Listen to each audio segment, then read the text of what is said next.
অনেক চালাক মনে করো তোমরা, অনেক ছেলে অসভ্যতাকে চালাকি মনে করে। না আব্বা, অসভ্যতা তো চালাকি না, অসভ্যতা। নোংরামিকে চালাকি মনে করে না রে বাবা, নোংরামি তো চালাকি না, নোংরামি তো নোংরামি, নোংরামি তো নোংরামি। গুন্ডামি তো চালাকি না, গুন্ডামি তো গুন্ডামি। সন্ত্রাসী তো চালাকি না, সন্ত্রাসী। সাদাবাজ তো চালাক না, সাদাবাজ। সুর তো চালাক না, সুর। ডাকাত তো চালাক না, ডাকাত। লুচ্চা তো চালাক না, লুচ্চা। বেশ্যা তো চালাক না, বেশ্যা। পতিতা তো চালাক না, পতিতা। সুদখোর তো চালাক না, সে সুদখোর। ঘুষখোর তো চালাক না, সে ঘুষখোর। বেহায়া নর্তকী তো চালাক না, সে নর্তকী। বুঝো নাই শিহাব? যে এটা তো শব্দ কি আছে, নির্ধারিত আছে। তুমি চালাক তো কিতা?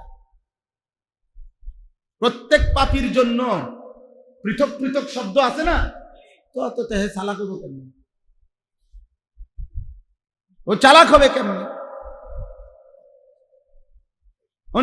অনেক ছেলে আছে দেখ, মনে করে আমি যে বাটফারি করি আমি চালাক। হ্যাঁ, তুমি বাটফারে না। আমি যে মাকে ফাঁকি দেই আমি চালাক। না না, তুমি ফাঁকিবাজ। আমি যে নামাজকে ফাঁকি দেই তুমি চালাক। না না, তুমি ফাঁকিবাজ। আবু জাহেল নামাজ ফাঁকি দিয়ে কি লাভ হয়েছে? আবু লাহাব আল্লাহকে ফাঁকি দিয়ে কি মর্যাদা পাইছে? ফেরাউন নমরুদ আল্লাহকে ফাঁকি দিয়ে কি মর্যাদা পাইছে? এই পৃথিবীর কোন নিকৃষ্ট পাপী বাবা বলে নাফরমানি করে কে কোথায় গেছে? একটা বেঈমান এই পৃথিবীতে যে ভুলে, উনি মূলত বেঈমান, কিন্তু ভুলে মানুষ উনারে চিনতে পারছে না, টের করতে পারছে না, শেষ পর্যন্ত ধরা খাইছে না। এখনো তিনি জুনায়েদ বাগদাদির মতো মর্যাদাবান। এমন বেঈমান কে? কথা বলে না। এমন নাফরমান কে যে না মানুষ অনুতার করতে পারছে না? এজন্য একটা কথা আছে প্রসিদ্ধ, ইতিহাস কখনো ভুল কালিতে লেখা হয় না। ইতিহাস কখনো কি হয় না?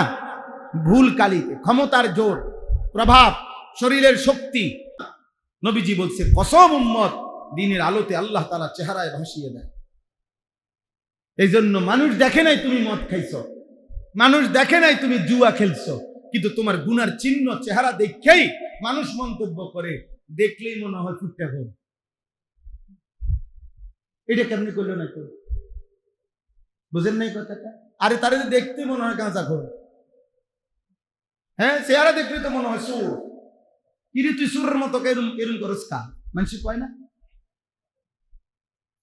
কি বুঝা গেল? অথচ সে যখন গুনাহ করছে তখন কিন্তু এই লোক সাথে ছিল এই লোক, কিন্তু না, মানুষ চিনতে ভুল করে না। অফিকা উয়ুবুন ওয়ালিন্নাসি আয়ুনুন, আরবি প্রবাদ এটা। অফিকা উয়ুবুন ওয়ালিন্নাসি আয়ুনুন, তোমারও দোষ আছে, মানুষেরও চোখ আছে। তোমারও দোষ আছে, মানুষেরও চোখ আছে। তোমরা যারা আব্বা মুশরিকের মতো চুল, মানুষ তোমাদেরকে ঈমানদার ভাবে না।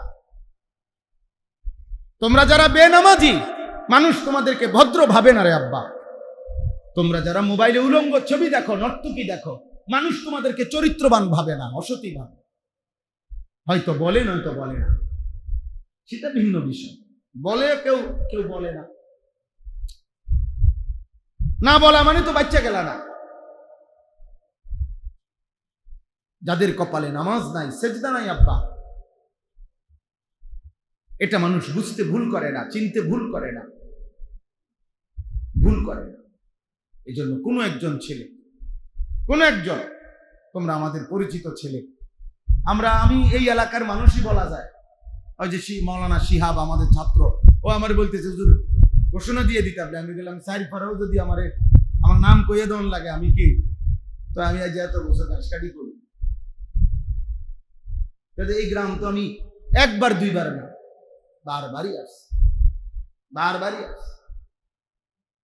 কবির ভাই বলতেছেন মসজিদের শুরুতেই আমরা আসছিলাম, আমার হয়তো মনে নাই, কিন্তু কত আসছি আপনাদের এলাকায়, গলিতে গলিতে আসছি, গ্রামে গ্রামে গেছি, গ্রামে গ্রামে। আলহামদুলিল্লাহ, আলহামদুলিল্লাহ।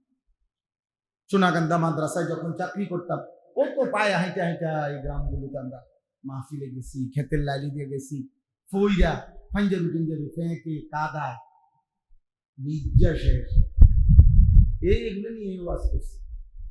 ও এখান থেকে সোনাকান্দা মাদ্রাসা থেকে হাঁটতে হাঁটতে কোনাকুনি দিয়া জগন্নাথপুর, শেষরা, কিতা সুমুরিয়া, আরো আছে, আরো একটা দূর আছে একটা গ্রাম, পুকুরে নদীর পাড় দিয়ে দিয়ে গেছি, নাল্লা না কি জানি বা এই জাতীয়, হ্যাঁ মোল্লা নাল্লা এই জাতীয় হাইটা গেছিলেন, হাইটা 2 ঘন্টা 3 ঘন্টা পায় পায়। হাটখোলা বাজার আমার প্রথম মাহফিল বয়ান করছি, ও ঈশাননগর, হ্যাঁ আরো কি কি নাম ভুলে গেছি, আমাদের গাউসাইয়ের স্যারের বাড়ি। আল্লাহ সবাইকে ভালো রাখেন। তো যাই হোক আব্বা, আমরা বলতে চাই এই কথাটা যে আমাদের জিন্দেগির এটা বোঝা উচিত। আমি যে আয়াতগুলো করছি এখন আমি সেগুলো তর্জমা বলি, কিন্তু শুরুতে সবাইকে বলে নিলাম, ছেলেরা তোমাদেরকেও বলি, প্রিয় ভাই আমার, বেঈমান দুশমন তোমার করে ধোকা দিছে। দুশমন তোমাদেরকে বলছে জীবন মানে খেলাধুলা, জীবন মানে বিশ্বকাপ, জীবন মানে ফুটবল। কিন্তু বেঈমানের কাছেও আজ পর্যন্ত কোনো উত্তর নাই যে এর দ্বারা আখিরাত বাদ দিলাম, ওরা যেহেতু কাফের, কিন্তু ওদের কারো কাছে দুনিয়াবি কোনো যুক্তিও নাই। একটা মানুষ যদি বলে যে আমি মাটি কাটতেছি কি লেখা, বলে ভাই আমি ওখানে একটা ছোট গর্ত হয়ে গেছে রাস্তা, আমি মাটিটা দিয়ে ফুরাইয়া দিব, তত একটা উদ্দেশ্য আছে মাটি কাটা। 10 টাকার বুট খাওয়ার তো একটা উপকারিতা আছে, এটার উপকারিতা কি? সব পত্রিকা আসছে, অনলাইন মিডিয়াতে আসছে খবর, আমেরিকা, মেক্সিকো, কানাডা, যে 3 জায়গায় ফুটবল খেলার আয়োজন। নাউজুবিল্লাহ, বলতো লজ্জা ভাই, শুধু বুঝার জন্য বলতেছি। 3, হ্যাঁ হ্যাঁ, ফ্রি চিকিৎসা দিবে কেউ, কেউ আপনার ফ্রি দাঁতের চিকিৎসা দিবে, কেউ এটা দিবে। যাই হোক, আল্লাহ সবাইকে বুঝ দান করে, আল্লাহ সবাইকে কল্যাণ দান করে। প্রিয় ভাই, আল্লাহকে ভুলে গেলে, আখিরাতকে ভুলে গেলে, হালাল হারাম ভুলে গেলে, পাক নাফাক ভুলে গেলে, জায়েজ না জায়েজ ভুলে গেলে, এটাই কথা কোরআনে আল্লাহ বলছে, আমি আল্লাহ থেকে যে ছুটে যায়, খোদার কসম আল্লাহ বলছে, সে যে কোথায় হারিয়ে যায় আর কেউ জানে না। আল্লাহ তাআলা কোরআনে তাকে ঝড়ো বাতাস, আমি অনেক সময় দেখছি, দেখবেন পলিথিন, তোর খোলা পলিথিন, বাতাস খুব জোরে, তো পলিথিন দেখবেন অনেক সময় মনে হয় যে এটা এরকম উড়ে, পলিথিনটা বাতাসে, একবার বাতাসে এদিকে যায়, আবার এইটারই বাতাস বাইরেইয়া এদিকে নিয়ে আসে। মানে পলিথিনের আর নিজস্ব ক্ষমতা থাকে না যে কোন দিকে যাবে, বাতাস তাকে যখন যেদিকে বাইরে, এদিকে সে কি করে বাইরে খায়। কথা বল, আল্লাহ কোরআনে এটাই বলছে যে বেঈমান আমি আল্লাহ থেকে ছুটে গেল, খোদার কসম আল্লাহ বলে ঝড়ো বাতাস এবার তাকে এদিক থেকে সেদিক, সেদিক থেকে এদিক শুধু ঘুরাবেই। এই নাফরমানার কোথাও স্থির হইতে পারবে না যে তার ঠিকানা কোথায়, গন্তব্য কোথায়, যাবে কোথায়, থামবে কোথায়। আমি তো জানি আমার হালাল স্ত্রী আছে, অতএব আমি থামবো গিয়ে তার কাছে। আমি তো জানি আমার নির্দিষ্ট পরিমাণ টাকা হালাল আছে, আমি থামতে হবে এখানে। কিন্তু বেঈমান থামবে কোথায়? যে ছেলে যুবক উলঙ্গ নারী দেখে, নর্তকীর ছবি দেখে, এই জানোয়ার, এই মানুষরূপী হাইওয়ান কোন নারী দেখা কতক্ষণ দেখে থামবে, এর কোন নিশ্চয়তা আছে? ও কি জানে? ও জানে না। তো চোর থামবে কখন? সুদখোর থামবে কখন? ঘুষখোর থামবে কখন? হারাম নর্তকী থামবে কখন? জানে না। পাপী জানে না। পাপীর কোনো গন্তব্য থাকে না, নাফরমানের কোনো মঞ্জিল থাকে না, পাগলের কোনো ঠিকানা থাকে না, মাতালের কোনো ঠাই মিলে না। হ্যাঁ, তোমরা যারা মনে রাখো তোমরা মুসলমান, দুশমন তোমাদেরকে ঘুরে গড়াইয়া একদিন তোমাদেরকে ফেলেই দিবে, টেনে নিবে না কোনোদিন। সুখের দুঃখের বিপদের কোনো মুহূর্তে টেনে নিবে না। ওরা এটা কি করে রাখছে? এটা অনলাইনে আছে না? সমস্ত প্রতিটা তথ্য আমাদের কোথায় আছে? অনলাইনে আছে। প্রত্যেক পাসপোর্টে আমার তথ্য আছে, আমি ধর্মে ইসলাম। আমার জন্ম নিবন্ধন সনদে, আমার টিকা কার্ডে লেখা আছে আমার ধর্ম ইসলাম। তাহলে আর এগুলো সব অনলাইনে আছে। আর অনলাইন মানে সারা পৃথিবী ঘুরতেছে, এটা সারা পৃথিবী ব্যাপী। অতএব কেউ লুকাইবার আর সুযোগ নেই যে আমি মুসলমান না, এই কথা বলার কোনো সুযোগ নাই। লুকাইবার সিস্টেম নাই। অতএব সমাধান এটাই, যেহেতু আমি লুকাই এবার উপায় নাই, তাহলে আমি আমার ধর্ম মাইনা প্রয়োজনে মরে যাই, আমি আমার আল্লাহকে মাইনা প্রয়োজনে আমি মরে যাই, অসুবিধা কি? আমার সমস্যা কি? ফালাস্তু উবালি হিনা উকতালু মুসলিমান আলা আইয়ি শিক্কিন কানা লিল্লাহি মাসরাই। নবীজির সাহাবী খুবাইব ইবনে আদি একজন সাহাবী, মক্কার কাফেররা ওনাকে ফাঁসিতে ঝুলাইছিল। ফাঁসিতে ঝুলাইবার পূর্ব মুহূর্তে মক্কার নেতা আবু সুফিয়ান ওনাকে জিজ্ঞেস করছিলেন, হে মুহাম্মদের সাহাবী খুবাইব, মৃত্যুর পূর্বে ফাঁসির মুহূর্তে তোমার শেষ তামান্না কি, শেষ ইচ্ছা কি? উনি বলছে, শেষবারের মতো 2 রাকাত নামাজ পড়তে চাই। তো ওনার রশি খুলে দিছে, উনি 2 রাকাত নামাজ পড়ছে, 2 হাত তুলে আল্লাহর কাছে মুনাজাত করছে, আয় আল্লাহ, আজ আমার আর কোনো পরোয়া নাই, আমি আপনার আনুগত্য নিয়ে মরতেছি, আপনার সেজদা দিছি মালিক। ফালাস্তু উবালি, এখন আর আমি কোনো পরোয়া করি না। হিনা উকতালু মুসলিমান, যখন আমি শহীদ হতে যাচ্ছি, আত্মসমর্পণ ইসলাম অবস্থায়, আপনার আনুগত্য অবস্থায়। আলা আইয়ি শিক্কিন কানা লিল্লাহি মাসরাই, এবার দুশমন আমারে টাইনা সিরা ফাইরাও যদি ফেলে, যেখানে মন চায়, আমার কোনো অসুবিধা নাই, আমি আপনাকে সেজদা দিচ্ছি। মানে ওখানে আছে একটা কথা যে উনারে বলছিল মক্কার কাফেররা যে তোকে মাইরা ফাঁসি দিয়া তোর শরীরের চামড়া ছিলা টুকরা টুকরা করে ফেলাই দেব। তিনি ওই কথার জবাবে এই কথাটা বলছে যে আমি যেহেতু আল্লাহ আপনাকে সেজদা দিছি, আলা আইয়ি শিক্কিন কানা লিল্লাহি মাসরাই, এবার যেদিকেই যা ইচ্ছে আমার লাশকে নিয়ে করা হোক, ছিঁড়া ফেলুক, টুকরা করে ফেলুক, আমারে পশ্চিম দিক হোক, পূর্ব দিকে হোক, উত্তর দিকে হোক, দক্ষিণ দিকে হোক, যেখানেই ছুঁড়ে মারুক, কোনো অসুবিধা নাই মাওলা, আমি তো আপনাকে সেজদা দিয়ে মরছি। এরপরে তিনি বলছেন, হাদিসে আছে, হযরত খুবাইব আর দ্বিতীয় আরেকটা দোয়া করছেন, আল্লাহ আপনার কাছে আমার তামান্না, আমি আমার নবীর ভালোবাসা নিয়ে আল্লাহর দ্বীনের জন্য মরতে যাচ্ছি, শহীদ হচ্ছি। আমি এখন মক্কায়, নবী তখন মদিনায়, আল্লাহ নবী সাল্লাল্লাহু আলাইহি সাল্লাম তখন মদিনায় ছিলেন, হিজরতের পরের ঘটনা এটা। পরে উনি বলছে, আমার একটাই তামান্না, এখান থেকে আমার এই হত্যা, আমার যে ফাঁসি দিচ্ছে, এই পুরা দৃশ্যটা আল্লাহ আপনার কুদরতে আপনি আপনার বন্ধুকে মদিনায় বৈশা আমার নবীকে দেখাইবার ব্যবস্থা করে দেন, উনি যেন দেন। এটা কি সব কিতাবে আছে। আল্লাহ নবী মদিনায় মসজিদে নববীতে বসে বসে তখন নবী সাল্লাল্লাহু আলাইহি সাল্লামের চোখ মুবারক কাঁদতেছিলেন। সাহাবারা জিজ্ঞেস করছেন, ইয়া রাসূলুল্লাহ, আপনি কাঁদতেছেন কেন? আল্লাহর নবী বলেন, সাহাবারা আমার খুবাইবকে ফাঁসি দিচ্ছে, আমার খুবাইবকে ফাঁসি দিচ্ছে। ফাঁসি দেওয়ার পরে মক্কার কাফেররা ওনার লাশ ঝুলাইয়া রাখছে, গাছের মধ্যে টাঙ্গা দিয়ে রাখছে, এবং পাহারাদার নিয়োগ দিছে যে কেউ যেন লাশ নামাইতে না পারে, এখানেই পচে পড়ে থাকবে। আল্লাহ নবী তখন মদিনায় চোখের পানি মুছতে মুছতে সাহাবাদেরকে বলছে, সাহাবারা এমন কেউ আছো কিনা হিম্মতওয়ালা, আমার খুবাইবের লাশ নামাইয়া মদিনায় আনবা।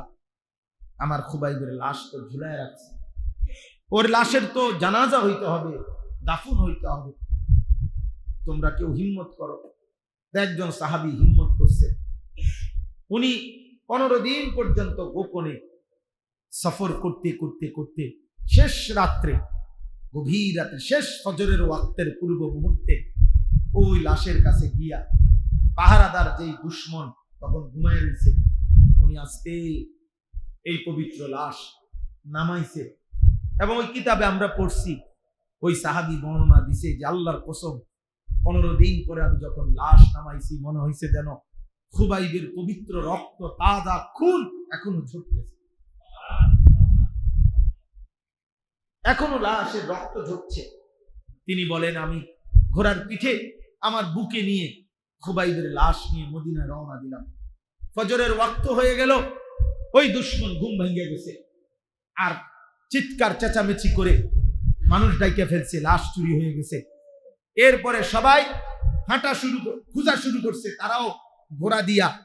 তো আরবের কুরাইশরা, কাফেরদের একটা বিদ্যা ছিল, মানে তাদের একটা জ্ঞান ছিল, তারা এই পায়ের চিহ্ন দেখা ঘোড়ার মানুষের বুঝতে পারতো কোন দিকে গেছিল। এই নবীজিরও পদচিহ্ন দেখে দেখে আবু বকরের গারে সৌরের কাছে পর্যন্ত তারা গেছিল ওই নবীর হিজরতের সময়। তো এখান দিয়ে বের করে ফেলছে। এরপরে যখন হযরত খুবাইবের লাশ নিয়ে সাহাবী যাচ্ছেন, উনি পিছন দিকে তাকায়া দেখছে কাফেরদেরকে দেখা যায়, ওরা ধরে ফেলবে। এই কথা স্পষ্ট আমরা কিতাবে পড়ছি। এই সাহাবী যখন চূড়ান্ত বুঝছে যে আর উনি এই লাশের হেফাজত করতে পারবে না, কারণ ওরা ধরে ফেলবে আর কিছুক্ষণের মধ্যে, তখন তিনি আবার আল্লাহর কাছে এইবার এই সাহাবী দুই হাত তুলে বলছে, আল্লাহ, আপনার বন্ধুর আমানত আমি নিছিলাম, পারলাম না, আমি আপনার কাছে রাখলাম। আপনার দোস্তের আমানত আপনি হেফাজত করেন। এরপরে ওই সাহাবী ঘোড়ার থেকে নেমে এই সাহাবীর পবিত্র লাশ মাটিতে রাখছে। আল্লাহর কুদরতে মাটি দুই ফাঁক হয়ে সাহাবী লাশ করে চলে। এই জন্য এই সাহাবীকে বলা হয় মালিকুল আরদ, যে সাহাবীকে মাটি নিজে গ্রহণ করে নিয়েছে। খুবাই, হ্যাঁ, পুরো ঘটনাটা বললাম আর কি।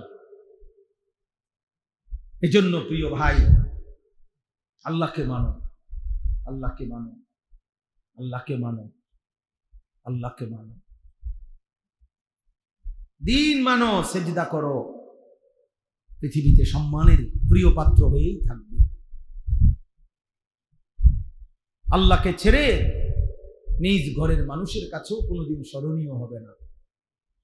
একদিন বাবা বলে দিবে মার কাছে নিজের পুতের ব্যাপারে যে এই অজাত বাড়ির থেকে বাইর করো, আমার কলিজাটা জ্বালায় আলাইছে, তারে বাইর করো, বাইরতে বাইর করো, তারে জিগাও কি করব করব, এই অজাত বাইর করো, এই মানুষের তো না, এই হারামি আমার কলিজা পুরাই আলাইছে।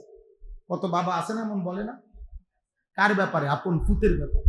আহ, হায় হায় রে বদনসিব, তোর বাপ তোর প্রতি ভরসা হারায় ফেলছে, তোর মা এখন দমে দমে চিন্তা করতেছে কেমনে তারে বাইর করো, বিদায় আফদ সরাও। এরপরে আর কি থাকে জীবনে?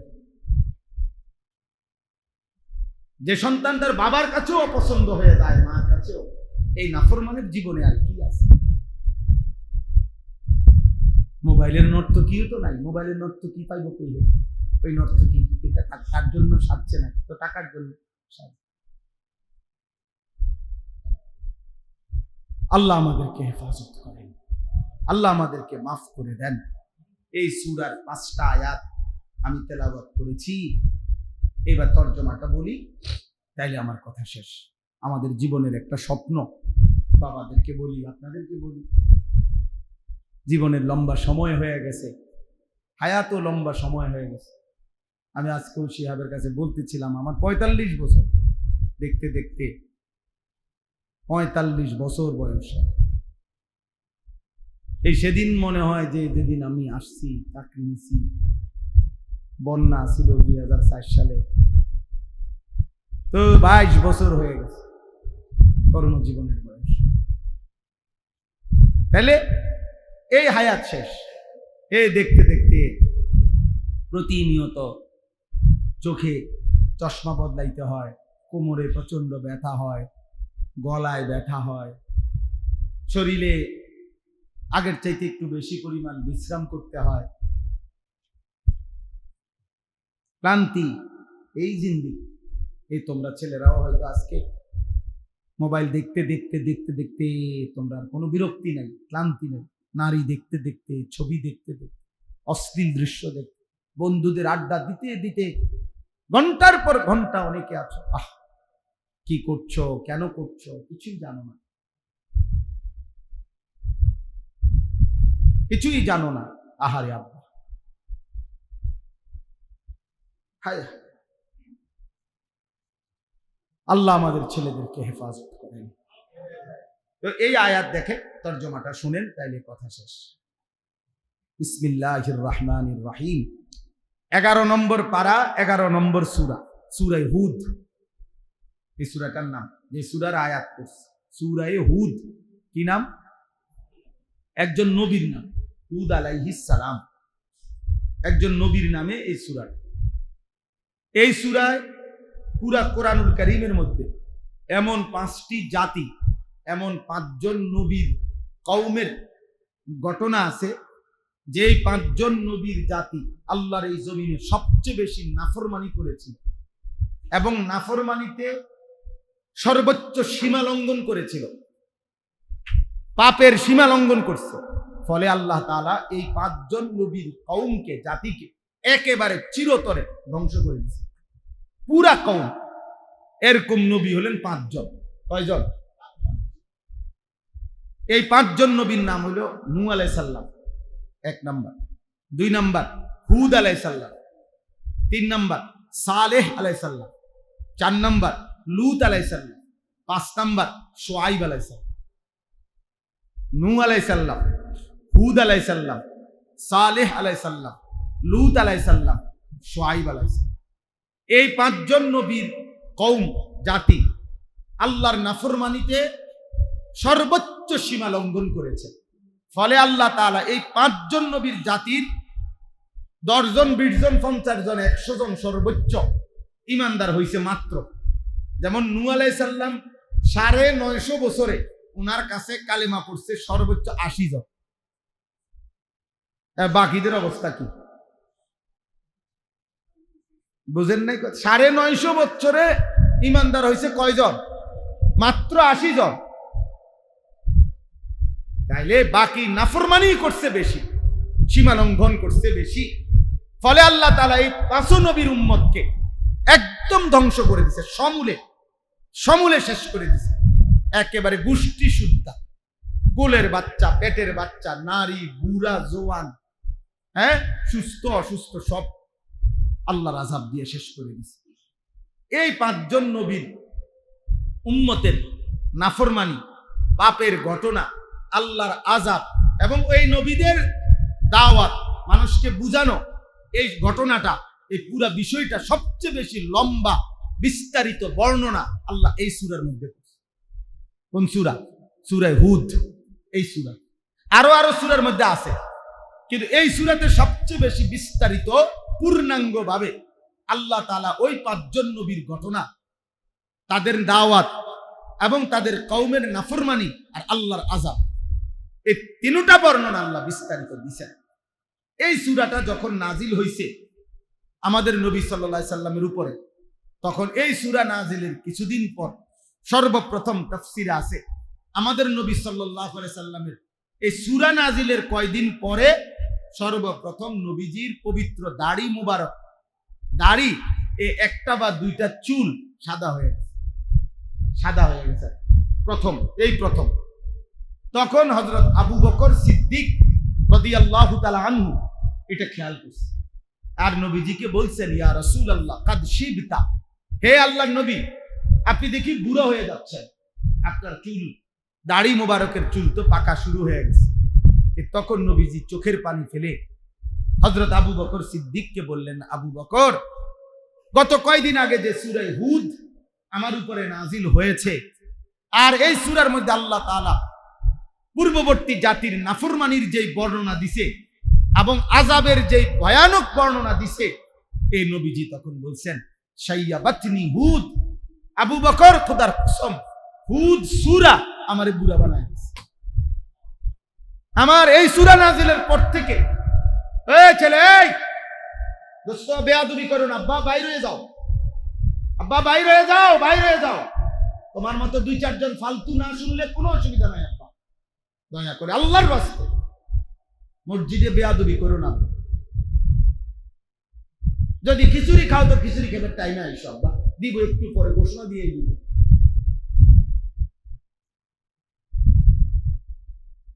আমি ছেড়ে দেওয়ার মানুষ না, আমার জিন্দেগির এটা স্বপ্ন, সাধনা, আমার সন্তান ফিরবে, আমাদের ছেলেরাই ফিরবে, এবং আমরা আশাবাদী আলহামদুলিল্লাহ, এবং এই আশাতে আমরা হতাশ না। সবচেয়ে মজার বিষয় এটা, হতাশ না, আলহামদুলিল্লাহ। সারা বাংলাদেশে হাজার হাজার লাখো ছেলে প্রতিদিন আলহামদুলিল্লাহ আল্লাহর দিকে ফিরতেছে। সময়ের একটা পরিবর্তন থাকে, আল্লাহর কুদরতে পরিবর্তনের একটা সূচনা হয়। গত 15 দিন আগে, 20 দিন আগে হবে, গত মাসে আমরা সিলেট এক মসজিদে, সিলেট বিভাগীয় শহরে ফজরের নামাজের পরে বয়ান করছি।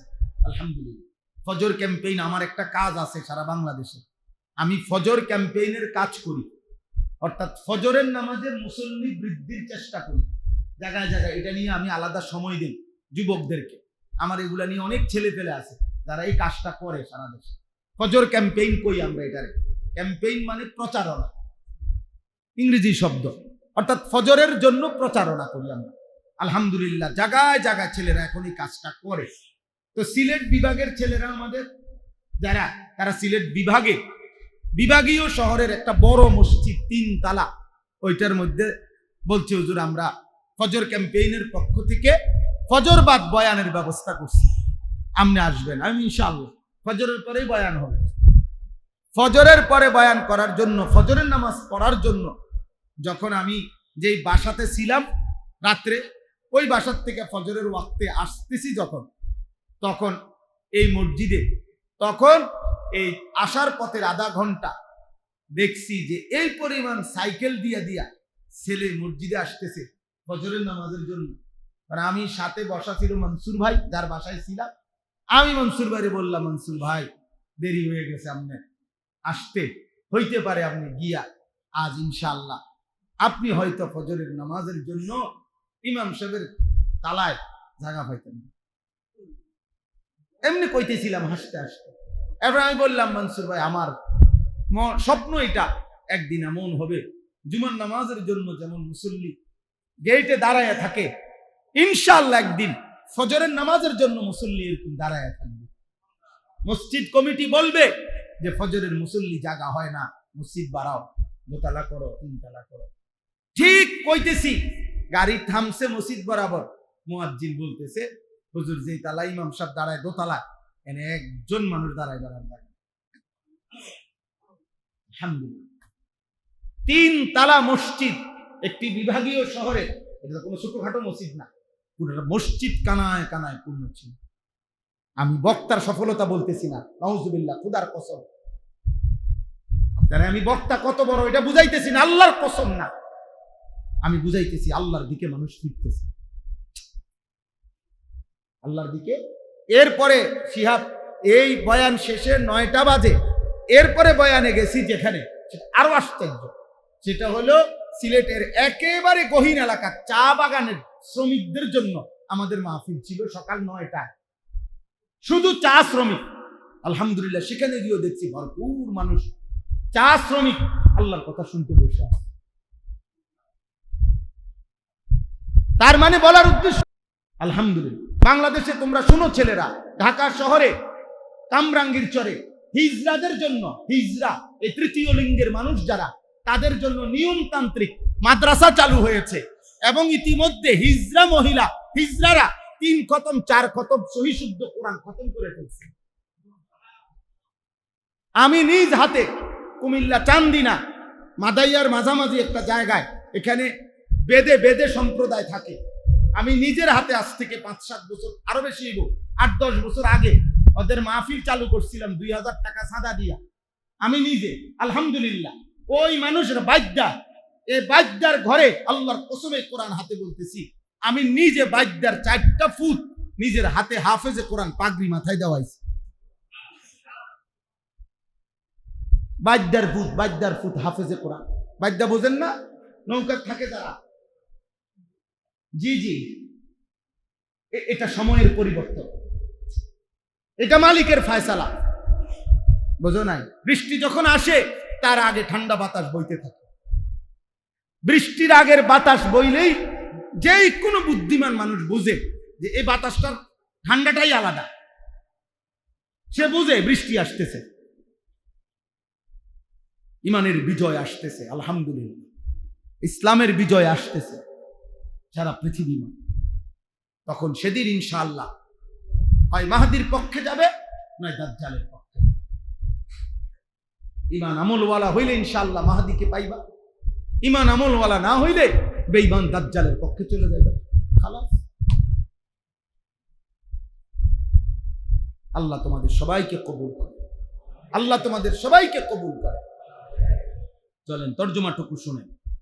আল্লাহ তাআলা বলেন, তো বলতেছিলাম নবীজি বলছেন শাইয়াবাতনি হুদ, আবু বকর সূরা হুদ আমারে বুড়া বানায় ফেলছে। কেন? অর্থাৎ হলো আমার উম্মত যদি এই গুনাহগুলো আবারও তারাও করে, আহা আমার আল্লাহর আযাব যদি আমার উম্মতের উপরে আসে তাদের কি হবে? উম্মতের পেরেশানি আমারে বুড়া বানায় ফেলছে। নবী সাল্লাল্লাহু আলাইহি সাল্লাম বুড়া হয়ে গেল, বলতেছে আমারে বুড়া বানায় ফেলছে, আমার উম্মতের টেনশন। এই পাপ, তাদের মৌলিক পাপ ছিল তিনটা। এক নাম্বার হলো তাওহীদের খেলাফ, শিরিক। 2 নাম্বার উপার্জনের মধ্যে হারাম। 3 নাম্বার যৌন চাহিদার মধ্যে হারাম। বুঝছেন হিসাবটা? একসাথ করলে 5টা জাতির পাপ সব দিয়ে একসাথ করলে এই খোলাসা দাঁড়াবে। অর্থাৎ লজ্জাস্থানের চাহিদায় মাতাল এই যত লোক নারী দেখে, ছবি দেখে, নাটক দেখে, সিনেমা দেখে, মোবাইলে অশ্লীল দৃশ্য দেখে, উলঙ্গ নাচ গান দেখে, রাতভর জোয়ান কোন, বুড়া কোন, সাদওয়ানের কোন আর মোবাইলওয়ালা কোন, যে তার মেইন পাপটা কি? তার লজ্জাস্থানের চাহিদা, আর সেটা সে হারাম ভাবে পূরণ করতে চাচ্ছে, বুঝলেন? আর যত আরেক দিকের অনেক মানুষ উপার্জন করছে হারাম, চুর, ঘুষ, কিস্তি, লোন, চুরি, ডাকাতি, ছিনতাই, রাহাজানি, জনগণের সম্পদ লুণ্ঠন, অবৈধ উপার্জন, ওজনে কম দেওয়া, যত রকমের বাটপারি কইরা পয়সা, হারাম উপার্জন। আর অসংখ্য মানুষ বেঈমান, কাফের, মুশরিক, শিরকে লিপ্ত। আল্লাহ আমাদেরকে হেফাজত করে, আল্লাহ আমাদেরকে হেফাজত করে। আল্লাহ কোরআনে একটা চমৎকার ওয়াদা দিছে, আল্লাহ নবীরে একটা সুন্দর কথা বলে দিছে। বন্ধু, 2টা জিনিস আপনারে বলে রাখি, আপনি টেনশন করেন, এত কাঁদেন না। একটা হলো আপনার উম্মতের মধ্যে ইস্তেগফার থাকলে আমি আল্লাহ কইলাম চূড়ান্ত আযাব দিয়ে ধ্বংস করতাম। তবে কইেন খেয়াল রাখতে। আর 2 নাম্বার হলো সুবহানাল্লাহ, 2 নাম্বার হলো ইসলাহের চেষ্টা যদি থাকে, ইসলাহ যদি চলমান থাকে, বাবা ছেলেকে বলতেছে, স্বামী স্ত্রীকে বলতেছে, ইমাম মুসল্লি করে বলতেছে, সমাজের মুরব্বীরা পোলাপানরে কইতেছে, মানে একজন আরেকজনকে ইসলাহ করতে চেষ্টা করতেছে, এইটা যদি চালু থাকে আমি আযাব দিয়ে ধ্বংস করব। সুবহানাল্লাহ। ওমা কানা আল্লাহু মুআযযিবাহুম ওয়া হুম ইস্তাগফিরুন। আরেকটা হলো ওমা কানা রাব্বুকা লিয়াহলিকাল কুরা বিযুলমিন লিয়ুহলিকাল কুরা বিযুলমিন ওয়া হুম মুসলিহুন। এইজন্য এই বলা চালু রাখা। বলে অন কি সিজন নি বৃষ্টির, অন বৃষ্টি বা অন কি ওয়াজের সিজন নি, না অন হুদা ভাত খানার সিজন, ঠিক না? অন হইলো বনার চা খানার সিজন, বুঝলেন না? ওয়াজের ব্যাপার, আল্লাহর কথা বলার ক্ষেত্রে মন্তব্য হইল কি অন কি ওয়াজের সিজন নি, না অন হলো শুধু খানার সিজন, খানার সিজন। আমি আমার মাদ্রাসার ছাত্ররা বলতেছে হুজুর গরম, আমি ছাত্র ঘরে বয়ানে বলতেছি বেটা গরম যে আল্লাহর বরকত, তুমি এটা বুঝুনি। মানে আম পাকে গরমে, জাম পাকে গরমে, তাল পাকে গরমে, কাঁঠাল পাকে গরমে, লিচু পাকে গরমে, সমস্ত মৌসুমি ফল পাকে কিসে? গরমে। তাহলে গরম যদি বরকত না হয় তো এই ফলগুলো কেমনে মিলতো? এবার ছেলেরা মাথা না না, ঠিকই তো বুঝছি। তাইলে এই জন্য বললাম আল্লাহর কথা বলার কোনো সিজন নাই, প্রতিদিনই আল্লাহর কথা, প্রতি রাতেই কার কথা? আল্লাহ আমাদেরকে তৌফিক দান করেন, আল্লাহ আমাদেরকে কবুল করে নেন। তোমরা ফিরতে শেখো, তোমরাও এই এলাকায় যারা ছেলে আসো নিজেদের মধ্যে ফজর ক্যাম্পেইনের কাজ করো। অর্থাৎ একজন বন্ধু সিদ্ধান্ত নাও তুমি ফজরের নামাজ মসজিদের জামাতে পড়বা, আর তুমি একজন বন্ধুকে ফজরের নামাজের জন্য ডাকবা। এই দূরে কাজ। তোমরা 2 জন আবার ভাবলে আরো 2 জন বাড়বে, আরো 2 জন বাড়লে 4 জন বাড়বে, এমনি এমনি বাড়বে। একজন আরেকজনকে ডাকবে, একজন আরেকজনকে ডাকবে। এটাই আমাদের কাজ, আমরা এটা ফিকির করি। এতে করে ইনশাআল্লাহ মুসল্লি বাড়বে, ইমাম মাহদির সৈনিক বাড়বে ইনশাআল্লাহ। যেদিন আসবে তিনি আসবে, কিন্তু আমরা সওয়াবের অংশীদার হইতে অসুবিধা তো নাই। কথা বুঝেন না? যে বেটা গাছ লাগায় গেছে ছোট্ট চারা, সে হয়তো আর বাইচা নাই, কিন্তু গাছের থেকে আজও শত শত মানুষ ফল খাইতেছে, অসুবিধা কি? উনি তো কবরে চলে গিয়েও সওয়াব পাইতেছে। যে খাল খাল কি করে দিছে, কাইটা দিছে, সে তো সওয়াব পাইতেছে। যে কালবাট করে দিছে সে তো সওয়াব পাইতেছে। যে একটা কল বয়ে দিছে সে তো সওয়াব পাইতেছে। যে মসজিদে দান করে গেছে সে তো সওয়াব পাইতেছে, হয়তো কবরে চলে গেছে। ওই দিন আমাদের কুমিল্লা একটা বিখ্যাত হোটেল আছে, সন্দু হোটেল, কুমিল্লার নাম করা হোটেল সন্দু হোটেল। সন্দু হোটেলের গোশত আলুর ভর্তা পৃথিবী বিখ্যাত, এত স্বাদ, এত মজাদার। কুমিল্লা পদুয়ার বাজার বিশ্ব রোডে ওনার যে মেন মালিক ইকবাল ভাই আমাদের, উনি আমার ওই দিন মেহমানদারি করাইছে ওনার হোটেল। তো উনার দাদার বাপ, উনার দাদা, উনার আব্বা, এখন ওনারা এই ব্যবসা করে। তো উনি জায়গায় জায়গায় খালে, নদ, পুকুরে, বিভিন্ন জায়গায় ফ্রি ফোনা ফেলায়। ফোনা, মাছের ফোনা আছে না, এটা ওনার একটা শখ। হাজার হাজার টাকার ফোনা ফেলে আর কি, এ ফ্রি, মানে যেখানেই সুযোগ পায় মাছের ফোনা ফেলে দেয়, বুঝছেন? তা আমি বলি আপনি এটা কেন করেন? এর কথা শুনে এই কি করে সাধারণ মানুষ, হুজুর আমি এটা চিন্তা করছি, এই যে আমি 1000 ফোনা ফেলাইলাম, এরপরে যে মাছটি হইল, যতভাবেই ধরুক মাছ, এডি মাছের একটা না একটা থাইকেই যাইবে, এটা আবার বাচ্চা দিব, আবার ডিম দিব। হ্যাঁ, কাজে আমার এই সৎকা জারিয়া কেউ বন্ধ করতে পারছে না। চিন্তা করছে মাছের ফোনা দিয়ে তার বুঝটা কি, যে একেবারে 1000 ফোনা আমি যা ফালাইছি, পরে এটা কাঁচাইয়া 1000ই উড়ে যেতে পারিবে, এটা সম্ভব? একটা না দুটো থাকবে না, তো এটার থেকে আবার বাচ্চা হবে। তো তার মানে এই খাল, এই পুকুর যতদিন আছে, ওর সওয়াব আর কি নাই, বন্ধ। দেখো একজন সাধারণ মানুষ কেমন অসাধারণ ফিকির করছে, আল্লাহ তাআলা ওনার ফিকিরে বরকত দান করেন। তো এজন্য ছোট্ট কাজ হতে পারে তোমার বলার দ্বারা, সে হয়তো তোমার চাইতে বেশি নামাজি হবে, সেদিন তুমিও তার নামাজের সওয়াব পেয়ে যাবে।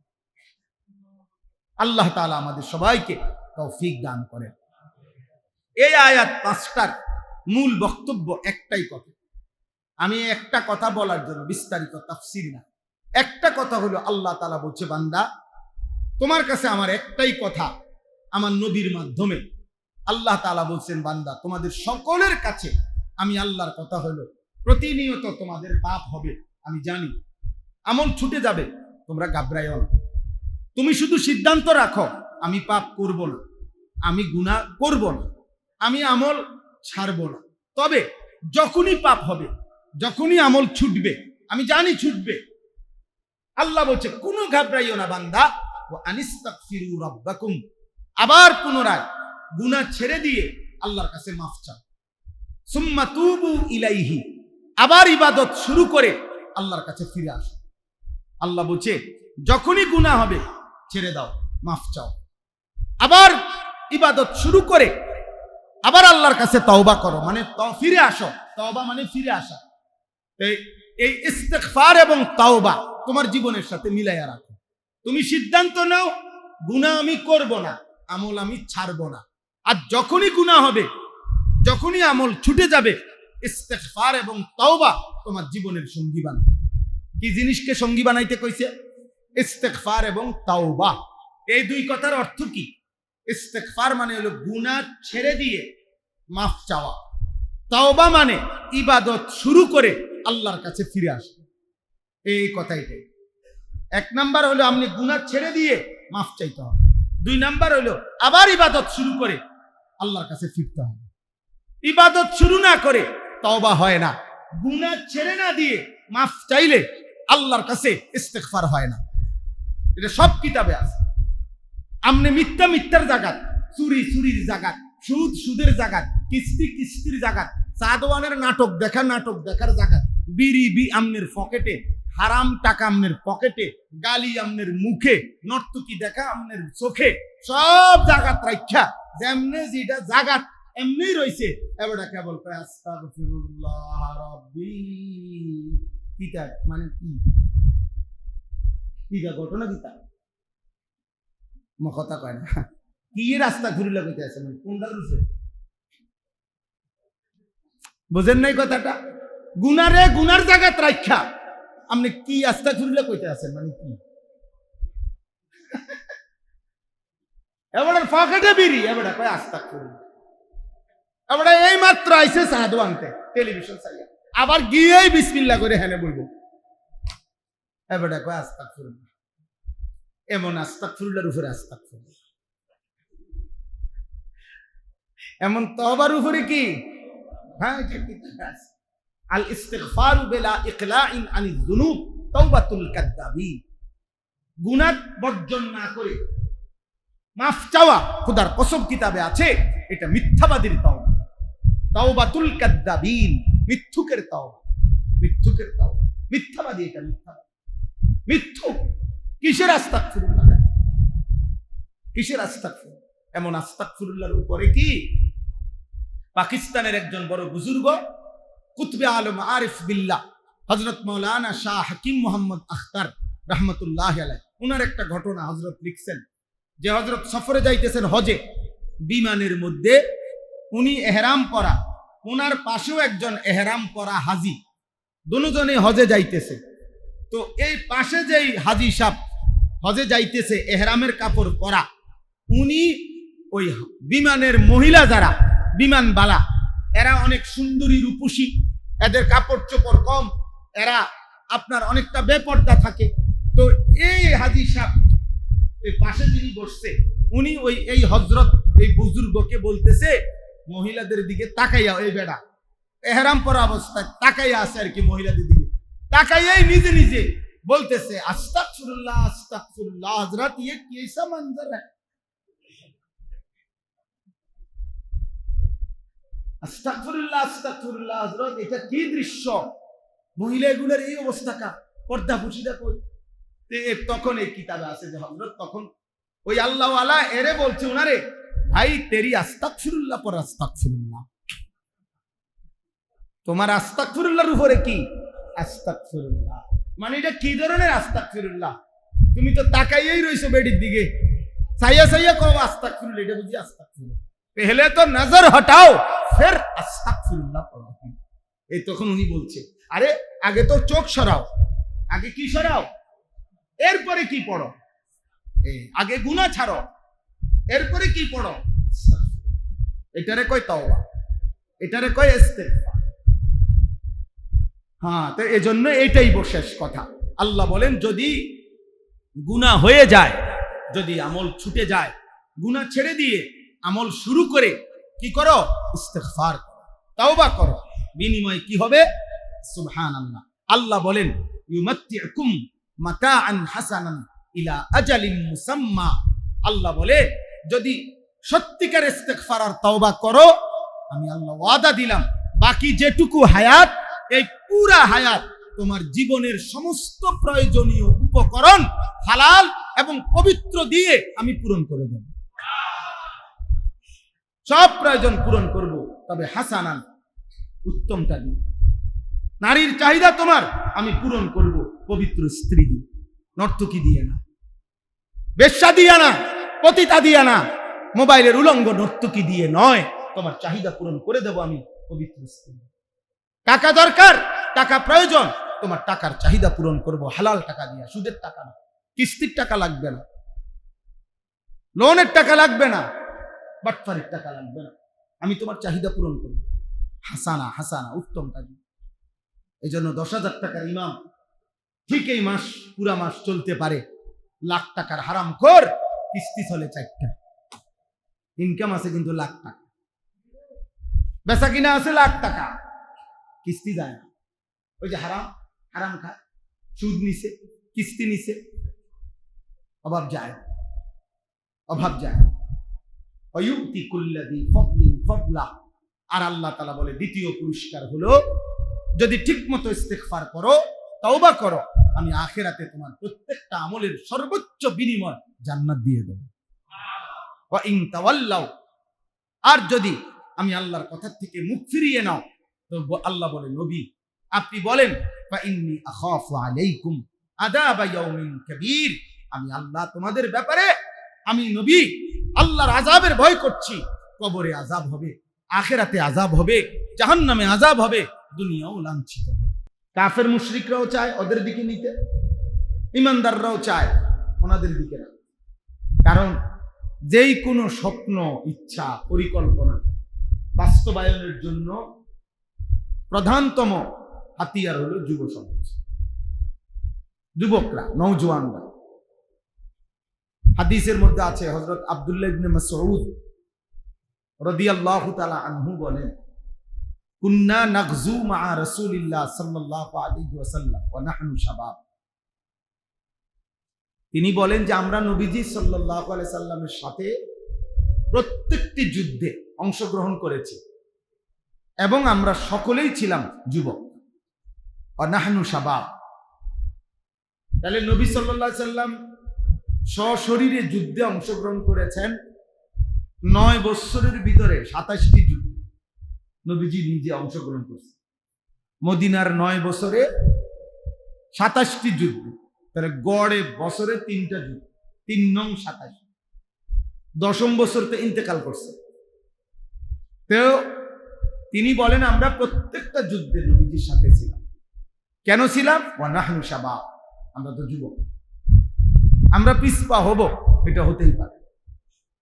এই ছিল সাহাবীর বক্তব্য। এরপরে হাদিসের মধ্যে আছে, আল্লাহ নবী সাল্লাল্লাহু আলাইহি ওয়াসাল্লাম বলেন, যেই যুবকের পূর্ণ যৌবন আছে, শরীরের সমস্ত অঙ্গ, চোখ, নাক, কান, পেট, পিঠ, পা, হাত, লজ্জাস্থান, যৌন চাহিদা সবই পূর্ণ আছে, এরপরেও যে গুনার দিকে যায় না, অশ্লীলতা, বেহায়াপনা, অসভ্যতা, নোংরামি, হারাম, অসভ্যতা করে না, আল্লাহ নবী বলেন, সুবহানাল্লাহ, আল্লাহ নবী বলেন ওই যুবককে দেখে মহান আল্লাহ ফেরেশতাদের সামনে বিস্ময়, আশ্চর্য প্রকাশ করে।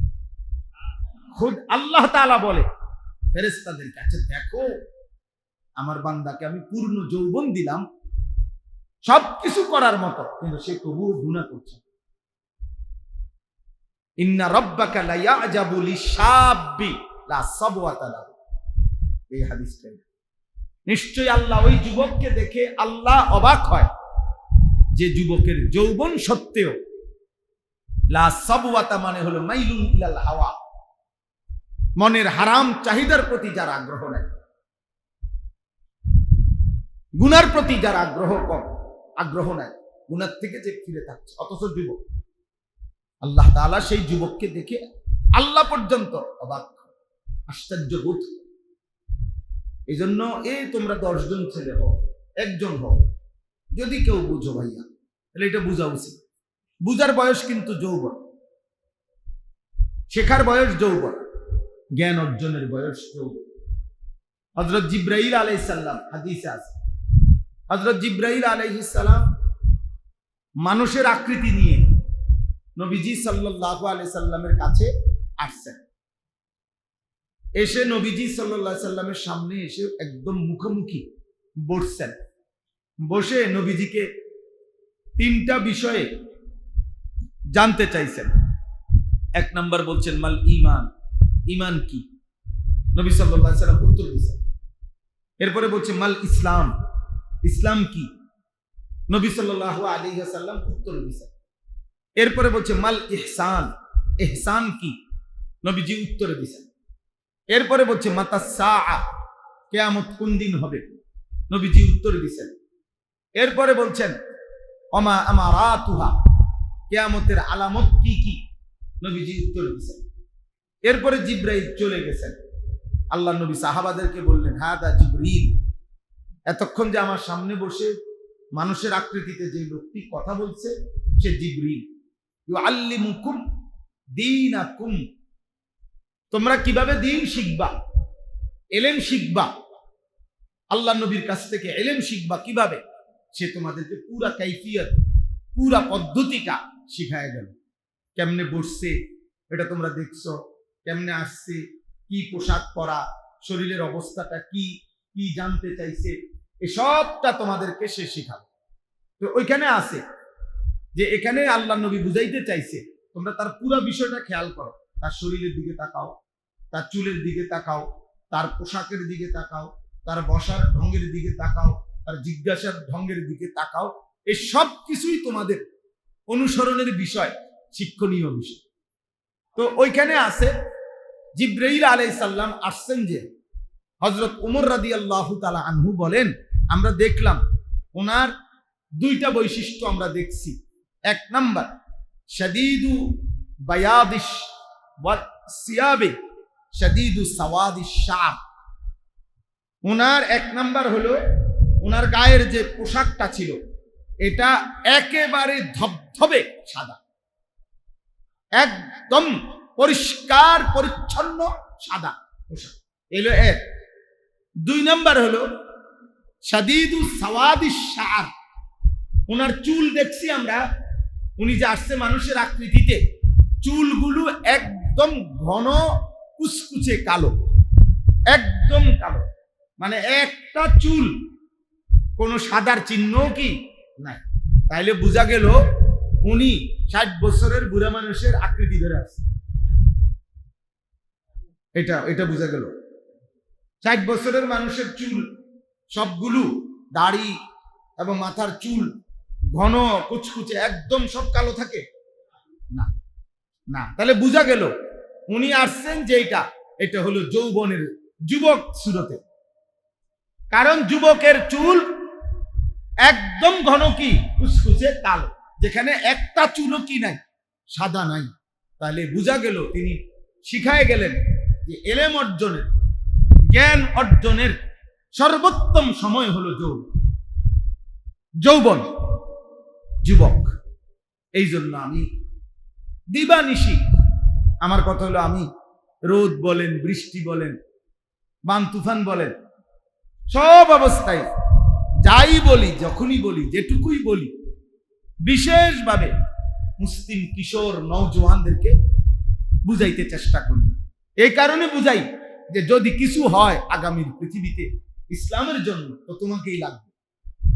আমি থাকবো না হয়তো, আমরা থাকবো না হয়তো, কিন্তু ইনশাআল্লাহ মুসলিম যুবকরাই একদিন সারা পৃথিবীময় ইসলামের পতাকা উঠাবে। এবং এটা নিশ্চিত, একদিন মাহদী আসবে, একদিন দাজ্জাল আসবে, একদিন ইসলামের পূর্ণ বিজয় হবে, দাজ্জালের পতন হবে, ইহুদিদের পতন হবে। এটা স্পষ্ট নবী সাল্লাল্লাহু আলাইহি সাল্লামের ভবিষ্যৎবাণী। আর এ কথা নিশ্চিত তিনি বানাইয়াও বলেন না, তিনি নিজের মন গড়াও বলেন না। তিনি যাই বলছেন, অতীতের কথা, বর্তমানের কথা, ভবিষ্যতের কথা, যাই নবী বলছেন আল্লাহর পক্ষ থেকেই বলছেন নাকি? তাইলে অতএব এটা হবেই, ইসলামের বিজয় হবে, সারা পৃথিবীতে ইসলামের পতাকা উড়বে এবং মুসলমানদের বিজয়ের পতাকা উড়বে। তো নির্দিষ্ট পরিমাণ কিশোর, যুবক, নওজোয়ান, মুজাহিদ, তাদের দ্বারাই ইমানের বিজয় হবে। কিন্তু সেটা দেখার বিষয় হলো কাকে কাকে নিবে, এই সরাসরি রব্বে করিমের আসমানি ফায়সালা। আসমানি ফায়সালা। আবু বকর যেই বংশের, আবু জেহেল সেই বংশের, একই বংশের কুরাইশ। ওমর যেই বংশের, আবু লাহাব সেই বংশের, একই বংশের মানুষ, এরা দুজনই কুরাইশ। মালিকের পছন্দ হইছে, আবু বকরকে নিছে। মালিকের পছন্দ হয় নাই, আবু জেহেলকে নেয়। আল্লাহর পছন্দ হইছে, ওমরকে নিছে। আল্লাহর পছন্দ হয় নাই, আবু লাহাবকে নেয়। কার ফয়সালা এটা? নবীজির আপন চাচা আবু তালেব, নবীজিরই আপন চাচা আব্বাস, হযরতে আব্বাস, উনিও নবীজির চাচা। হযরতে আব্বাস যেমন চাচা, আবু তালেবও নবীজির চাচা। আবু তালেব নবী সাল্লাল্লাহু আলাইহি সাল্লামের মৃত্যু পর্যন্ত, আবু তালেবের মৃত্যু পর্যন্ত একদিনও নবীজির কোনো বিরোধিতা করেন। কথাটা বুঝেন, আমি বলি, কোনো বিরোধিতা করে না। 38 বছর নবীজির সেবা করছে আবু তালেব, 38 বছর। নবীজি সাল্লাল্লাহু আলাইহি সাল্লামের বয়স যখন 12, তখন নবীজির দাদা আব্দুল মুত্তালিব ইন্তেকাল করছে। তো মৃত্যুর সময় নবী সাল্লাল্লাহু আলাইহি সাল্লামকে আবু তালেবের হাতে তুলে দিছে, বলছে আমার নাতি বাবা হারা। নবীজি সাল্লাল্লাহু আলাইহি সাল্লামের আব্বা জান তো ইন্তেকাল করছে, তো এই ফুতের কাছে দিয়ে গেছে নাতি আবু তালেব। এই 12 বছর বয়স থেকে আমাদের নবী সাল্লাল্লাহু আলাইহি সাল্লামের বয়স যখন 50 বরাবর, তখন আবু তালেবের ইন্তেকাল হয়েছে। তাইলে কত বছর? 12 থেকে 50, 38 বছর। 38 বছর একটা। এই 38 বছর নবীজির খেদমত করছে আবু তালেব, আদর সোহাগ করছে তিনি। নবী সাল্লাল্লাহু আলাইহি সাল্লামের সমস্ত দিকে নজর রাখছে। হযরতে আব্বাস রাদিয়াল্লাহু তাআলা আনহু মক্কার 13 বছর, মক্কায় যে নবুয়তের দাওয়াত দিছে, 13 বছর নবীজির এই চাচা আব্বাস নবীজির বিরুদ্ধেই ছিল, ইসলাম গ্রহণ করে নাই। মদিনায় যাওয়ার পরে বদরের যুদ্ধেও উনি নবী সাল্লাল্লাহু আলাইহি সাল্লামের বিরুদ্ধে যুদ্ধ করার জন্য আসছে।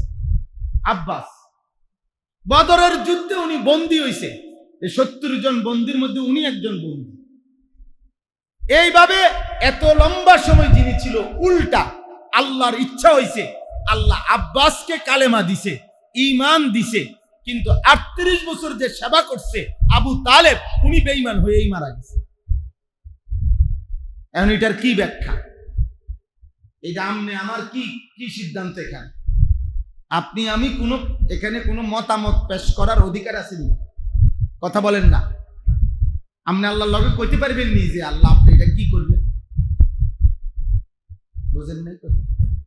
আপনি বলেন। আবু তালেব 38 বছর খেদমত করলো, আল্লাহ তাকে ঈমান দিল না। আর ওমর তরবারি নিয়ে হত্যা করতে রওনা দিছে, আল্লাহ কো আমি হেরে ঈমান দিল। ওমা কি ওকে কথা হলো? আল্লাহ বল হয় এটাই কথা, আমি বলছি যে এটাই। সেদিন ওমর যেদিন ঈমান আনছে, সেদিন ওমর কি ঈমান আনতে রওনা দিছিল? নবীজির কমকে জিগাইবারও তো ইচ্ছা ছিল না। এত কথা ছিল, তোমরা কাবা শরীফের সামনে দাঁড়াও, আমি কল্লাটা আনতেছি, এই কথা ছিল না? মক্কার কুরাইশদেরকে দাঁড় করাই রাখছে। আল্লাহ বলছে আমার মন চাইছে আমি এই অবস্থাতে হেদায়েত দেব। সুবহানাল্লাহ। মালিকের ইচ্ছা হইছে, আস্তে আস্তে মালিকের ইচ্ছা হইছে, তো আল্লাহ তাআলা হেদায়েত দিছে। আল্লাহ চাইছে আব্বা, মালিক হেদায়েত দিছে। তাহলে আমার বলার উদ্দেশ্য হলো, পরিবর্তন আল্লাহর হাতে। পরিবর্তন কার হাতে? আল্লাহ, আল্লাহর হাতে, আল্লাহর হাতে। জীবন আল্লাহর হাতে, হায়াত আল্লাহর হাতে, মৃত্যু আল্লাহর হাতে। আমাদের হাসি আল্লাহর হাতে, আমাদের কান্না আল্লাহর হাতে, আমাদের 24 ঘন্টার জিন্দেগি আল্লাহর হাতে। তিনিই ফয়সালা। আল্লাহ যাকে যখন ইচ্ছে করে তো তিনিই ফয়সালা দেন। হেদায়েত আল্লাহই দেন, হেদায়েত আল্লাহই দেন, আল্লাহই দেন। ইব্রাহিম আলাইহিস সালাম উনি বলছেন, ওনার আব্বা আজর মৃত্যু পর্যন্ত উনারে বুঝাইছে, উনি ঈমান আনে না, ইব্রাহিমের দাওয়াত। আবার এই ইব্রাহিম আলাইহিস সালাম মাত্র 12 বছর হয় নাই, 11 থেকে 12 বছর বয়সী উনার ছেলে ইসমাইল, এই বয়সে উনারে বলছে, তোমারে আমি স্বপ্নে দেখছি আল্লাহর হুকুমে জবাই করতেছি। ছেলে বলছে এক কথায়, আব্বা আপনি এক্ষুনি আমার আল্লাহর হুকুম পালন করেন, আমি রাজি। 11 বছর বয়সের বাচ্চা ইব্রাহিমের কথায় আল্লাহ চিনে। আবার বাফে এই ইব্রাহিমের হাতে বাফে কালেমা পড়ে না। বিষয়টা কি? বিষয়টা কি? আল্লাহর ইচ্ছা। মূলত কার ইচ্ছা বলেন? আল্লাহর ইচ্ছা, আল্লাহর ইচ্ছা, আল্লাহ তাআলার ইচ্ছা। নবী সাল্লাল্লাহু আলাইহি সাল্লামের হাতে উনার কোন চাচা কালেমা পড়ছে? কোন চাচা কি পড়ে নাই? কালেমা পড়ে না। কুরাইশ বংশের কোন লোক কালেমা পড়ছে? কোন লোক কালেমা পড়ে নাই। এজন্য ছেলেদেরকে বলি, আব্বা তোমরা কেউ মনে করো না আমরা হুজুররা ইসলাম, মসজিদ, মাদ্রাসা, কোরআন, আল্লাহর দ্বীন তোমাদের কারো মুখাপেক্ষী, কারো মুখা। তুমি যদি ল্যাংটা হইও নাচো, অসুবিধা হইতো না। তোমার মতো আমার মতো 2-4 পাগল ছাগলের জন্য ইসলাম আটকায় না, আটকায় নাই। তোমার মতো আমার মতো নাফরমানরা না নিল ইসলামের বিজয় হবে। নবীর কথা সত্য হবেই হবে, হবেই হবে। কিন্তু আমারে নিলে আমার লাভ, আপনারে নিলে আপনার লাভ। হাদিসের মধ্যে কথা স্পষ্ট আছে, হাদিসের কুদসির মধ্যে আছে। আল্লাহ তাআলা বলছেন, লাউ আন্না আউওয়ালাকুম ওয়া আখিরাকুম ওয়া ইনসাকুম ওয়া জিন্নাকুম কানু আলা আতকা কলবি রাজুলিন ওয়াহিদিন মা যাদা ফি মুলকিহি শাইআন। আল্লাহ বলে, হে আমার বান্দাগণ, তোমাদের প্রথম ব্যক্তি থেকে শেষ ব্যক্তি, তোমাদের জিন এবং তোমাদের মানুষ, সমস্ত জিন সমস্ত মানুষ, পৃথিবীর প্রথম জিন থেকে শেষ জিন, পৃথিবীর প্রথম মানুষ থেকে শেষ মানুষটাও যদি সকলেই যদি সর্বশ্রেষ্ঠ মুত্তাকি আল্লাহ ওয়ালা সর্বোচ্চ বুজুর্গ যদি সকলেই হয়, আল্লাহ তাআলা বলে, খোদার কসম বান্দা, আমার রাজত্বে আমার মর্যাদায় এক বিন্দুও বাড়বে না, আমি যেমন আছি তেমন। এর পরের হাদিসের দ্বিতীয় অংশ আবার আল্লাহ বলছে, লাউ আন্না আউওয়ালাকুম ওয়া আখিরাকুম ওয়া ইনসাকুম ওয়া জিন্নাকুম কানু আলা আফজার কলবি রাজুলিন ওয়াহিদিন মিনকুম মা নাকাসা মিন মুলকিহি ফি মুলকিহি শাইআন। যদি তোমাদের প্রথম মানুষ, শেষ মানুষ, প্রথম জিন, শেষ জিন সকলেই যদি এই পৃথিবীর সর্বনিকৃষ্ট বেঈমান, নাফরমান, সবচেয়ে বড় বেঈমানের মতো যদি সকলেই হয়ে যায়, আল্লাহ বলে, বান্দা, আমার রাজত্ব, আমার শ্রেষ্ঠত্বে এক জাররাও কমবে না। মা নাকাসা, ওদিকে বলছে মা জাদা। সবাই জুনায়েদ বাগদাদি, আব্দুল কাদের জিলানী হইল, আমি আল্লাহর মর্যাদা বাড়বে না। সবাই ফেরাউন নমরুদ হইল, আমি আল্লাহর মর্যাদা, আমি আছি, আমি আমার কোরআন কোরআনই থাকবে, আমার দিন দিনই থাকবে, আমার ইসলাম ইসলামই থাকবে, আমার নবী নবীই থাকবে, আমিই থাকবে। তুমি হাওয়া দিলে নবীর মর্যাদা বাড়বে, তুমি কমাই দিলে নবীর মর্যাদা কমে যাবে, না না। মোহাম্মদ হামিদে হামদে খুদা বাস, খুদা মদহে আফরি মুস্তাফা বাস। আল্লামা ইকবাল বলছে, আল্লাহর প্রশংসায় নবী যত কথা বলছেন, আল্লাহর প্রশংসার জন্য তাই যথেষ্ট। নবীর প্রশংসায় আল্লাহ যা বলছে তাই যথেষ্ট। মোহাম্মদ হামিদে হামদে খুদা বাস, বাস মানে যথেষ্ট। মোহাম্মদ হামিদে হামদে খুদা বাস, খুদা মদহে আফরি মুস্তাফা বাস। আল্লাহর নবীর প্রশংসায়, আল্লাহর জন্য আল্লাহ যা বলছে, কোরআনে নবীর মর্যাদা, তাই যথেষ্ট, তাই যথেষ্ট। অতএব ইসলাম ছোট হয় না। ইসলাম কি হয় না? কোরআন ছোট হয় না, আল্লাহর দ্বীন ছোট হয় না, নবী মুহাম্মদ সাল্লাল্লাহু আলাইহি সাল্লাম ছোট হয় না। আব্বা, আল্লাহ কোরআন, আল্লাহ পাক ছোট হয় না। আমি ছোট হই, গুনাহ করলে আমি ছোট হই, নাফরমানি করলে আমি ছোট হই, আমি ক্ষতিগ্রস্ত হই। এই মিথ্যা, চুরি, জিনা, ব্যভিচার, মদ, জুয়া, সুদ, ঘুষ, নারী, ছবি, গান, বাদ্য, খেলাধুলা, তামাশা, মোবাইলের এই অস্থিরতা, চুল চেহারা, এই বেঈমান মুশরিকের অনুসরণ, 24 ঘন্টা আল্লাহর অবাধ্য জীবন, আব্বা, এ তোমাকে ক্ষতি করে না। আসমানের ক্ষতি হয় না, জমিনের ক্ষতি হয়। এতে সূর্যেরও ক্ষতি হয় না, চাঁদেরও ক্ষতি হয় না। সূর্য ডুবতেও দেরি হয় না, চাঁদ উঠতেও দেরি হয় না, রাত শেষ হইতেও দেরি হয় না, দিন আসতেও দেরি হয় না, কোনো অসুবিধা হয় না। কায়নাত তার নিজ গতিতে চলে, শুধু আমি আর তুমি জাহান্নামের দিকে যাই। আমাদের বরবাদি, আমাদের একটা ছেলে বোঝো, একটা ছেলে বোঝো, একজনই বোঝো। এই আমার কথা শেষ। যদি কোনো ছেলে বুঝে থাকো তো বুঝলাম, না বুঝতে আলহামদুলিল্লাহ, কোনো অসুবিধা নাই। তুমি মনে করো এই যে আমরা চিল্লাই, আমাদের এই চিল্লানি কোনো সময় ব্যর্থ হয় না। একটা বড় লাভের কথা হলো এটা, যে বলে আল্লাহর কথা, তার 1 সেকেন্ড কোনো লস নাই। কোরআন শরীফে আল্লাহ এটা ওয়াদা দিছে নবী, বন্ধু আপনি এক বিন্দু ঘাবড়াবেন না। কেউ যদি ঈমান না আনে, আমি আল্লাহর দিকে না ফিরে, সেটা আমার ব্যাপার, কিন্তু আপনি যে বলছেন আপনারে প্রতিদান, যেটা আপনার পাওনা, আপনার প্রাপ্য নেকি, আমি 100 দিয়ে যাব। এইটা হলো মজার ব্যাপার। হ্যাঁ, আমাদের কোনো লস নাই। আমি বললেই নেকি, ইমাম সাহেব বললেই নেকি, খতিব সাহেব বললেই নেকি, আল্লাহর কথা বললেই নেকি, কেউ না শুনুক।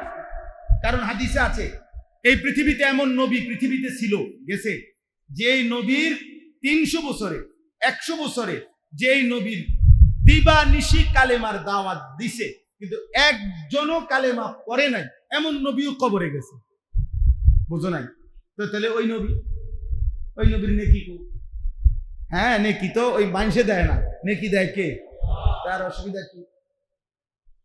মানুষের হাতে তো কিনা, সওয়াব মানুষের হাতে নেই, কার হাতে? তো তিনি তো দিবেন। এই জন্য আমি ছেলেদেরকে বললাম, প্রিয় ভাই, দয়া করে আল্লাহর দিকে ফিরো, নামাজ পড়ো। তুমি স্কুলে পড়ো, কোনো মানা নাই, কলেজে পড়ো, কোনো মানা নাই, ইউনিভার্সিটিতে পড়ো, কোনো অসুবিধা নেই। আল্লাহকে চিনো, নামাজ পড়ো, পাক নাফাক শিখো, কম বেশি সূরা কেরাত শিখো, দোয়া কালাম শিখো। আমরা চেষ্টা করি এটা। আমার মাদ্রাসা কুমিল্লা ক্যান্টনমেন্ট ময়নামতি সাহেবের বাজার, প্রতি বছর আমরা 2 মাস পর পর 3 মাস পর পর চেষ্টা করি আমাদের মাদ্রাসায় এই স্কুল কলেজ ইউনিভার্সিটির ছেলেদের জন্য কখনো 1 দিন কখনো 3 দিনের কোর্স করতে, এ দিন শিখানো, সূরা কেরাত, দোয়া কালাম, ওযু, নামাজ। আমার মাদ্রাসার বড় ছাত্র এবং উস্তাদ মিলে প্রায় 100 জন মুআল্লিম আছে আমাদের, যারা এগুলা শিখায়, আলাদা ট্রেনিং করা। আলহামদুলিল্লাহ, গত বছর আমরা প্রায় 2 বারে 3 দিন করে 6 দিনে 500-র মতো স্কুল কলেজের ছেলেদেরকে এই ওযু নামাজ শিখাই। আলহামদুলিল্লাহ। আর একদিনে 550-600-র মতো ছেলেদেরকে একদিনে দিন শেখানো হয়েছে, যেটুকু পারছে এতটুকু। আগামী শনিবার 13ই জুন, এই যে শনিবার আসতেছে, এই 13 তারিখও আমাদের মাদ্রাসায় ইনশাআল্লাহ, আমার ওইখানে সকাল 8টা থেকে রাত 9টা পর্যন্ত, এই সারাদিন ব্যাপী রাত পর্যন্ত স্কুল কলেজ ইউনিভার্সিটির, মানে মাদ্রাসা ছাত্র না, মাদ্রাসার ছাত্র ছাড়া যেই হোক, পড়ুক বা না পড়ুক, 30 বছরের নিচে যাদের বয়স, তাদের জন্য একদিনের এই দিন শিখার কোর্স, তারবিয়াতি কোর্স, আমরা এটারে বলি কিশোর যুবক তারবিয়াতি কোর্স হবে।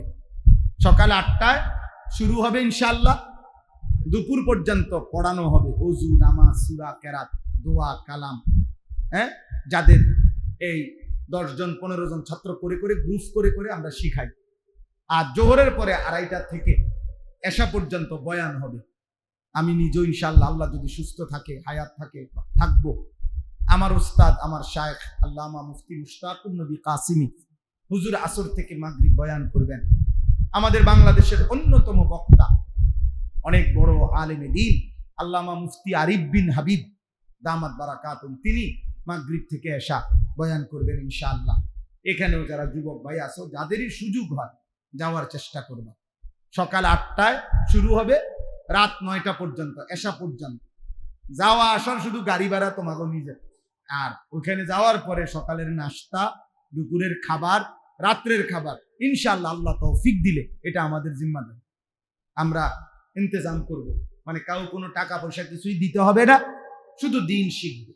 আমার যেই মাদ্রাসা, আমার এটা স্বপ্ন, আমার এটা ইচ্ছা আকাঙ্ক্ষা, মুসলমানের কিশোর যুবক ছেলে সারা বছর দিন শিখবে।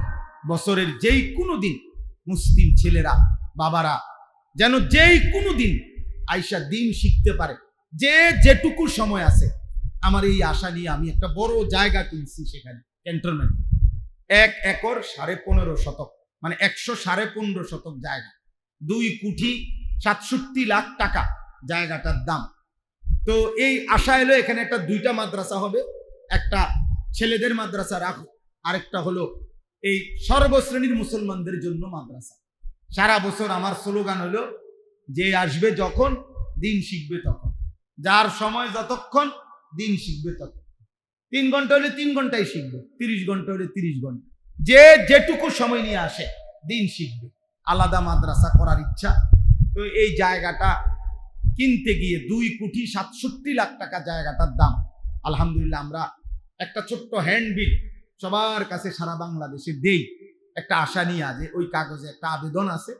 আমাদের এই বড় জায়গাটায় 1 নামাজের মুসল্লা জায় নামাজ পরিমাণ জমির দাম 4,200 টাকা মাত্র। আপনাদের কাছে আমরা এই কাগজটা দেব, এটার মধ্যে বিকাশ নাম্বার আছে, অ্যাকাউন্ট নাম্বার আছে, এই আবেদনটা আছে। যদি কারো সুযোগ হয় আমাদের মাদ্রাসার এই জমিতে 4,200 টাকা দিয়ে 1 মুসল্লা পরিমাণ টাকা জমির অংশগ্রহণ করবেন, সাদকায়ে জারিয়ার সওয়াব পাইবেন, পারলে দিবেন। ছেলেরা তোমরাও আছো, অনেকের বাবা বিদেশ আছে, ভাই বিদেশ আছে। 4200 টাকা দিয়া চেষ্টা করো পারলে শরীক হইতে, যদি কেউ পারে। কারো উপরে কোনো জবরদস্তি নাই, এই জন্য আমরা এটা স্বাভাবিকভাবে দেই কাগজটা।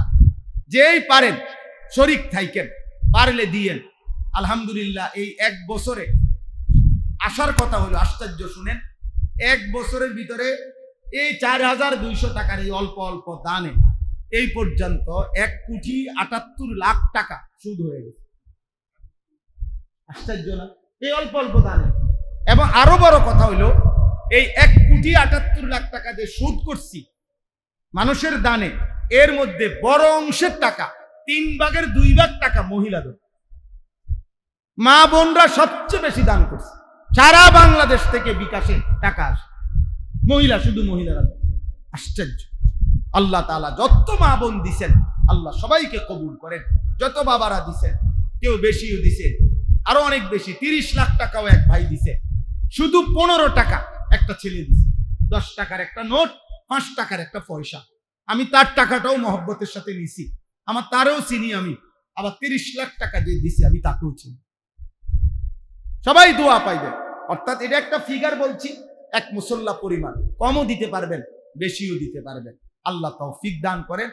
কবির ভাই খেয়াল করলে শনিবার দিন যাদেরই সুযোগ হয়, তোমরা যদি পারো আমাদের এই কোর্সে অংশগ্রহণ করার চেষ্টা করবে।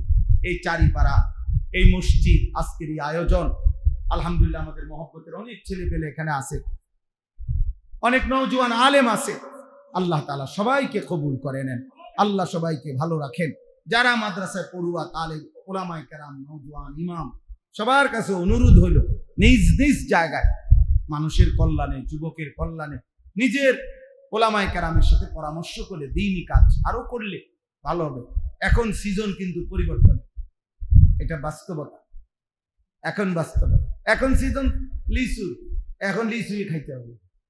এখন সিজন কাঁঠালের, কাঁঠালি খাই। ঠিক এখন সিজন ইনশাআল্লাহ পরিবর্তন। যুব সমাজ বদলাচ্ছে। তোমরা যে এত ছেলে আসছো, এটা আল্লাহর জন্য আসছো, আল্লাহর জন্যই আসছো। যেটুকুই শুনছো আল্লাহ তোমাদেরকে কবুল করে নেন।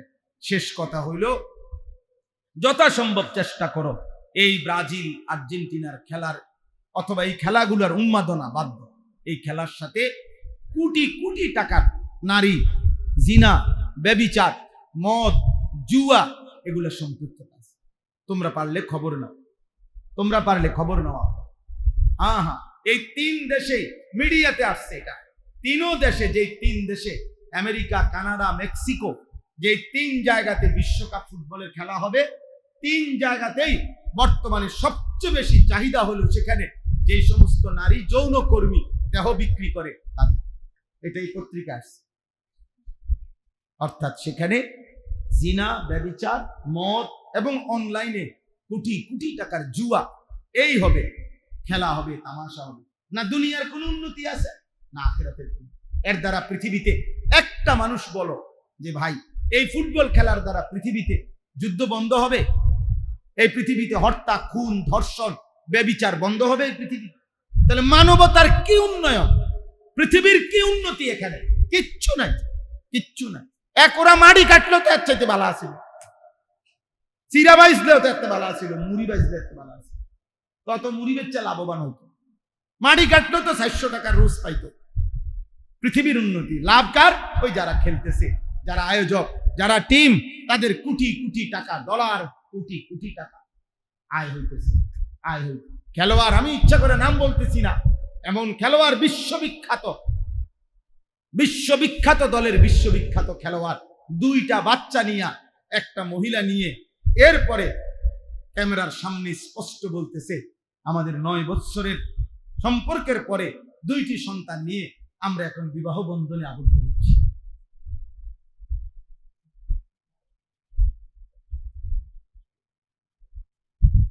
নয় বছর পরে ওনাদের দুইটা বাচ্চা নিয়ে, মহিলা নিয়ে বিয়ে করতেছে।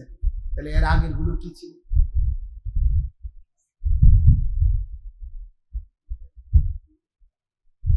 বলে এর চাইতে লজ্জার কথা হইতে পারে? এটা আমাদের বাংলাদেশের সমাজের সাথে মেনে নেওয়ার মতো বিষয় এটা? তোমরা বলো ভাই। তাইলে একটা খেলোয়াড় এই যতগুলো খেলোয়াড় পুরস্কার নিবে, ট্রফি নিবে, যেটাই যাই নেয়, যেখানে যায়, প্রত্যেকটার সাথে একটা একটা নারী আছে।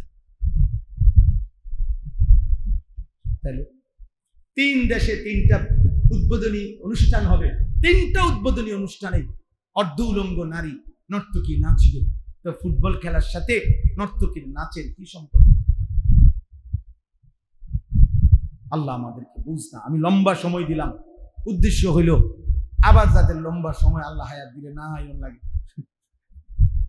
কবির ভাই একটা জ্বালাইয়া কইলা কই কবির ভাই কই, আর জ্বালানো যাবে না, ঠিক আছে নি কথা? ইনশাআল্লাহ আল্লাহ কবুল করে নেন। আল্লাহ তাআলা, ওনার ভাই সে তো আমার ছাত্র, খুব মহব্বতের ছাত্র ছিল। আমগো মনির সিঙ্গাপুর থাকে, মনির না সিঙ্গাপুর থাকে। এর বড় ভাই কালকে গেছিল, আপনাকে বড় ভাই আমগো মাদ্রাসা, ওই বড় ভাই ওই কালকে কথা হয়েছিল।